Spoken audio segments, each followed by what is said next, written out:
कि जितना जल्दी ये गाना मिलियन क्लब में शामिल होके 1 मिलियन 2 मिलियन 5 मिलियन 10 मिलियन आप सबके ऊपर बा। आप लोग मोहब्बत दीजिए, कहाँ से कि आप लोग के फरमाइश पर एकदम प्योर देवी गीत जमुना में एकदम कितना बढ़िया बढ़िया आपका भाई बात लिखा है कि धरती के देव लोग बनावल जाइए है, भूल चूक से मैया का दो हो जाली नाराज। बहुत बढ़िया नवरात्रि के गाना बा कि कही के नौनिया से नोह कटवाई, बस सोना के पटरिया पर आसन लगवाई।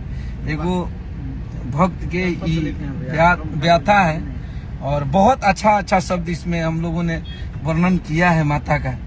तो जे भी कहा था कि देवी गीत कैसन होकर के चाहिए वैसन होकर के आ गई बा, इहो देवी गीत नहीं एक पर 2 शब्द बोलिया लोग। खैर कोनो बात ना, आप लोग से हम लोग है, हम लोग किसी के आप पब्लिक जिसके साथ है उसी का राज चलता है। आप लोग ऐसे ही नंबर 1 हमेशा बना के रखे हैं तो हम लोग हमेशा आजीवन नंबर 1 रहेंगे। अपने हिट मशीन को हमेशा आप लोग शीर्ष पे बैठा के रखे हैं, आजीवन रखिएगा आप लोग।